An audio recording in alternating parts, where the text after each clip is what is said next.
So this is my presentation on dyslexia. This presentation is going to be a hodgepodge of my own commentary, visuals, slides, and snippets from interviews I've conducted with my dear friend, Karin. Hi, my name is Karin Sadoway. I use she, her pronouns. I am 23, almost 24. I'm currently in a theater program at Grant McEwen for theater production, and I have undiagnosed dyslexia. Woo! Although you'll only be seeing a very small portion of those interviews, they serve as the foundation for this presentation. So I'm going to explain a little bit of that process first. We started by discussing the course goals. I gave her an overview of what the course and the discussions have been like so far, and established our focus for the presentation. I used a couple videos on dyslexia to contextualize our discussion, because there aren't as many formal studies, which, as we've addressed, is the nature of neurodivergent academia at the moment. So the essence of this presentation is defining dyslexia, discovering dysgraphia, difficulties with diagnosis, and Sibley's model. Couldn't make an alliteration out of that one, I'm sorry. Due to time constraints and to maintain this focus, I unfortunately had to exclude the difference between ADHD and dyslexia. But I actually found some really interesting articles of it, one of which, since ADHD, a thing both Karin and I have... Hold that thought. Yeah, well, it's gone, so don't worry. Oh no, can be found under further readings on the bibliography. And with that long-winded introduction, welcome to part 1, defining dyslexia. Dyslexia is not a formal umbrella term, but it can be adapted to serve the same purpose. It is similar to some of the queer terms where they're not actually the umbrella term, but that's what everyone goes for. Although pansexuality is not a subset of bisexuality, sometimes folks will just say they are bisexual, since pansexuality can be too complicated in casual conversation, and words like bisexuality or dyslexia are more generally understood. Because most people will be like, what is that? And you're like, I don't want to have this conversation. Instead of just being like, I'm dyslexic, and people are like, ah, cool. So, for the purposes of this presentation, I will be using dyslexia as a bit of an umbrella term, since learning disabilities is too broad and there is no substitute. Clearly there needs to be more academic research done on all of it, especially intersectionally, as per always. when I'm looking at neurodiversity and how dyspraxia relates to dyscalculia and dyslexia, and then things that aren't on this, like disorienta and all these things. Dyslexia is the more common phrase, but it's adjacent to 5 different things. Quick point to bring this back to the course theme on accessibility. Having these terms is a very significant part of the acquisition of self that is the ideal outcome of accommodations, but I digress. There's 2 sides to my dyslexia. There's one that goes with words, which is more common. We have an incredibly difficult time doing what's called phonetic decoding. Phonetic decoding is essentially our ability to identify these squiggly lines, translate those lines into a sound in our mind, and then string those sounds together to compose a word. Sometimes the words are not words. For dyslexics, that takes 5 times more energy than a normal brain.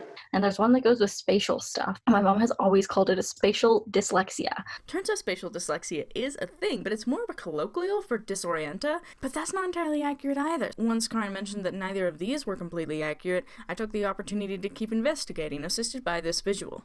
Funnily enough, the one term that fit the bill more accurately wasn't even on this visual. But no worries. There's always more, and aptly so, we arrive at dysgraphia, a term neither of us had ever heard before. In lieu of condensing well over an hour of footage, this visual is a summary of our in-depth evaluation and what we learned over the course of the project.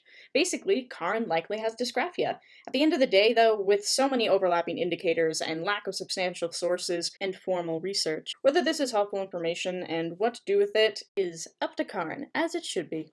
Another sidebar that is more pedantic. Educational barriers impose inherent exclusion from academic discussion, which I'm sure is connected to the lack of material produced by people with dyslexia, and the lack of information that is currently being distributed to parents, for instance, that is not nuanced. Quick side note on that. I also think it's really interesting that a lot of the resources you were able to find are geared towards children. I know that's a problem with ADHD as well, where all of the resources are like, how can I support my child? And I'm like, how can I support my child? Myself?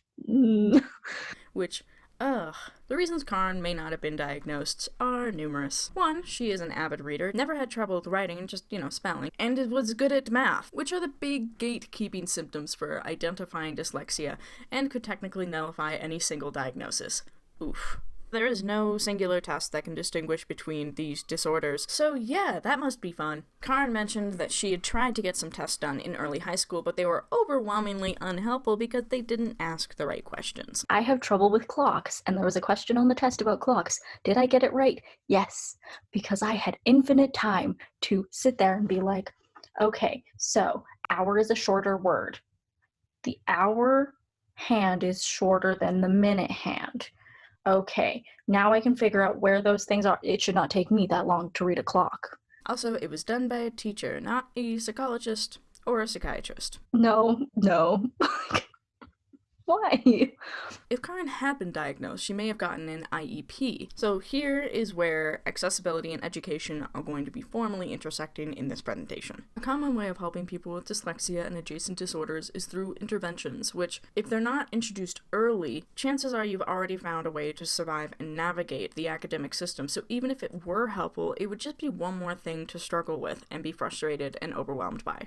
About a year and a half ago, I found myself in a learning disability conference, which is the worst name you could think of. What they don't get is that adding another discipline to an already frustrated student is like, all right, boys and girls, you headed off to the gulag, here is an 800-pound sledgehammer. It makes absolutely no sense. There is, however, a practice that has been helpful. So Sibley's model is something that I found in an article by LaFrance, and these were points that a dyslexia coordinator for the Child Development Division of the Scottish Rite Hospital for Children in Dallas that requires each of the nearly 1,100 public school districts to screen for dyslexia and to provide appropriate intervention.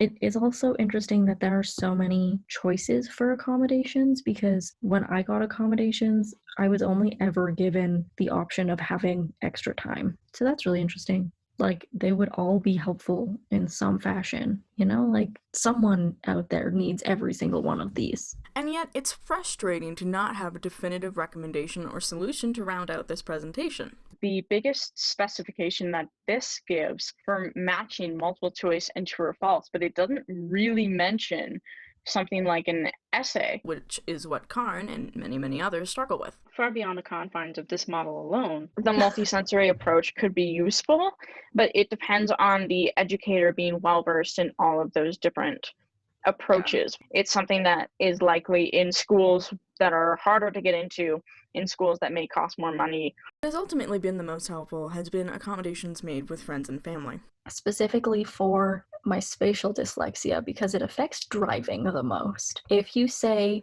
we have to turn left or we have to turn right, I will miss the turn because I don't know what you're talking about. My mom figured it out originally when I was like learning to drive, is she would say towards me or towards you. So if she said towards you, I'm in the driver's seat, so we would be turning left. I will ask people to rephrase numbers. Instead of being like 2,000, they'll be like 2K, and I'm like, I know how many thousand that is.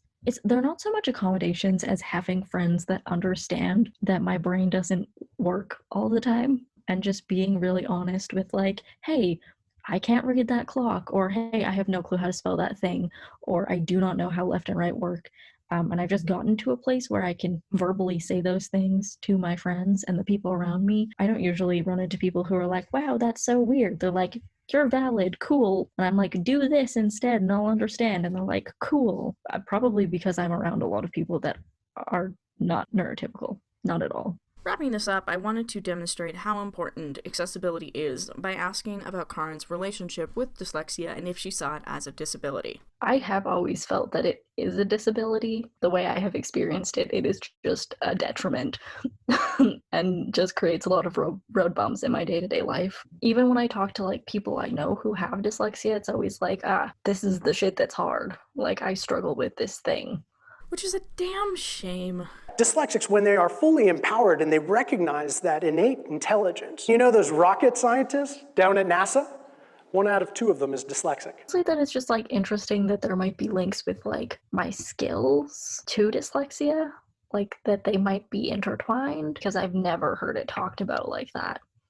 Never. In conclusion, I hope you learned something from this presentation. I feel I am in a constant state of learning more and understanding less, but I am grateful for this experience nonetheless, and I hope that you enjoyed the journey. Thanks for helping me think about these things that I've struggled with and maybe finding some diagnoses or some direction for diagnoses. This class seems really cool, so I hope you're all enjoying it.